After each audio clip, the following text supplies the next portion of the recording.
Coding syrup और cough syrup को लेकर के केवल यूपी के आम लोग चिंतित नहीं हैं, गरीब के साथ साथ पूरे देश में इस बात की चिंता है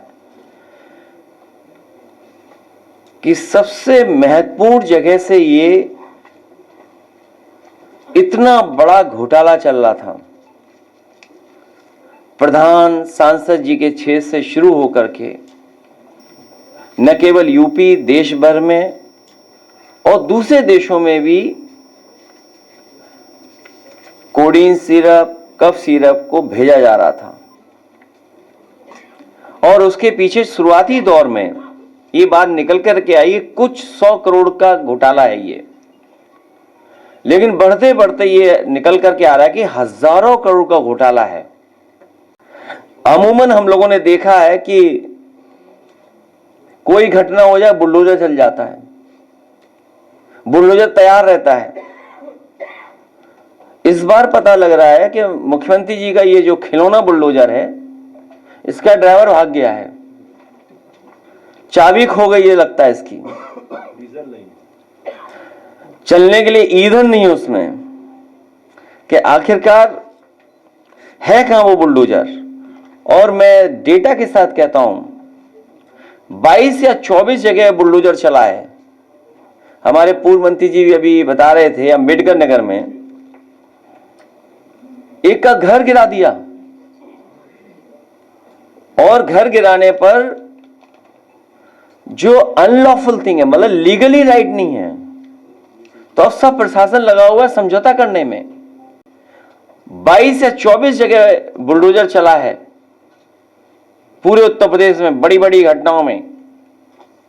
उसमें 22 लोग पीडीए के लोग हैं, 22 लोग पीडीए हैं जिनके ऊपर बुलडोजर चला है। 24 में 22 लोग पीडीए हैं। और कोडिन सिरप में, कफ सिरप में जिन एसटीएफ को जिम्मेदारी मिली है ढूंढने की, वो सब एसटीएफ के लोग मिले हुए लोग हैं। एसआईआर में दबाव बनाया जा रहा है। मुख्यमंत्री जी जहां जा रहे हैं वहां अधिकारियों के कान में बता रहे हैं कि समाजवादियों का वोट काट दो। समाजवादी अगर इनके जो, क्योंकि नौकरी रोजगार तो यहां दे नहीं पाए, तो बहुत सारे समाजवादी परिवार के लोग विदेशों में हैं, कान में कह के आए हैं मुख्यमंत्री जी कि इनका वोट कटना है, कोई ना कोई कमी निकालिए, नोटिस भी मत भेजिए, इनके वोट काटिए। और इसलिए वोट काटने के लिए कह रहे हैं क्योंकि आंकड़े हम पर तो आए नहीं, अभी हम लोगों को आंकड़े तो मिले नहीं। ये मुख्यमंत्री जी को कैसे पता लग गया कि 4 करोड़ उनके वोट कट गए? सब बीजेपी के पास आंकड़े पहुंच गए हैं। सुनने में आ रहा है कि रात में बैठ करके उनके विधायक, बीजेपी के नेता लोग, प्राइवेट कंपनियां के वोट कैसे बढ़ाया जाए, वोट को बराबर कैसे किया जाए कि 4 करोड़ वोट कट गए। सोचो, मुख्यमंत्री ने स्वीकार किया कि 4 करोड़ वोट उनका कट गया है। उन्हें कैसे पता उन्हीं का कट गया है? और अगर 4 करोड़ वोट कट गया तो हिसाब किताब हमने लगाया कि 4 करोड़ के वोट को भाग दे दें अगर हम 403 विधानसभाओं से, तो बीजेपी का 84,000 वोट कट गया है।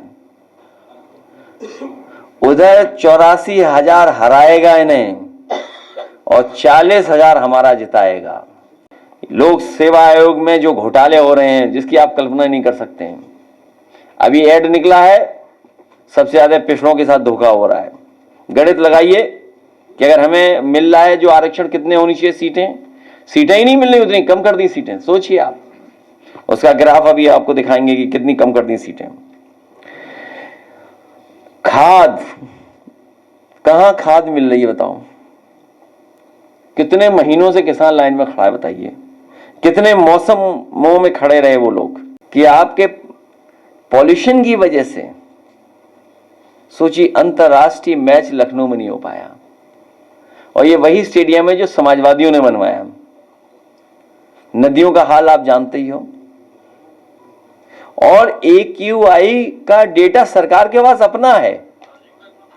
सोचिए, गोबर सरकार ने अपना निकाल दिया, नया एक AQI, वो क्या किसी का मत मानिए AQI। नदियों का हाल आप देख लीजिए, दिल्ली में आप AQI क्या है, और लखनऊ का ही, दिल्ली से ही हवा आ गई लखनऊ की तरफ। कि जो आरोप हम लगाते थे उसका सच सामने आ गया। ये एक्सरसाइज इलेक्शन कमीशन करता है कि कौन सा वोट रहेगा, कौन सा नहीं रहेगा। एक उसका मैनुअल है, प्रोसीजर है, नियम है उसके, कि वोट कैसे जोड़ा जाएगा, कैसे काटा जाएगा, किनका कटेगा। लेकिन यहां तो बीजेपी के नेता बता रहे हैं कि अभी तो हमने इतना वोट कटवाया है, अगले जिलों में इतना कटवा देंगे हम वोट। तो इसका मतलब यह हुआ कि इलेक्शन कमीशन और बीजेपी के लोग मिले हुए अंदर ही अंदर साठगांठ है, और जिस ऐप से ये काम कर रहे हैं वो ऐप उसी कंपनी का है जिस कंपनी ने भारतीय जनता पार्टी को सबसे ज्यादा इलेक्टोरल बॉन्ड पैसा दिया, चंदा। हम भी मंदिर बना रहे हैं, हमें तो नहीं चंदा दे रही वो कंपनी। हम भी चाहते हैं हमें भी चंदा दे, हम तो आपके सामने मांग रहे हैं। इसमें क्या गलत कर रहे हैं बताओ? अगर वो बीजेपी को दे सकते हैं तो हमें भी दे। तो मैपिंग ऐप, तो ये तो चुनाव आयोग बता सकता है ना कि कैसे वोट काटें, कैसे बीजेपी के नेता कह सकते हैं। देखिए, एक छोटी सी बात कही हमने, हम पत्रकार साथियों से कहते हैं कि जब वो न्यूज चलाएं तो इशू को डाइल्यूट ना करें, कि लखनऊ के किसी कोने में चले जाएं, खासकर इस हिस्से में, जिस हिस्से में हम लोग खड़े और बैठे रहते हैं। आजकल ट्रीज फ्लावर कर रहे होंगे पर्पल कलर का, चाहे लामाटिया हो, लोहिया पथ हो, आपका हजरतगंज की तरफ का रास्ता हो, विक्रमादित्य मार्ग हो, या आपके गवर्नर हाउस के पास हो, और या आप चले जाएं जो आगे की तरफ फैजाबाद रोड की तरफ, या आप पार्क देखें, आप जनेश्वर पार्क देखें, लोहिया पार्क देखें। तो ये समाजवादियों की देन है जिसकी वजह से इतनी अच्छी फ्लावरिंग ब्लूम आप देख रहे हो लखनऊ में। जहां तक पेड़ काटने का सवाल है, बीजेपी की सरकार ने बड़े बड़े जंगल काट दिए हैं। छत्तीसगढ़ में, मध्य प्रदेश में सुनने में आया कि अरावली की पहाड़ियों को भी नहीं छोड़ेंगे ये लोग।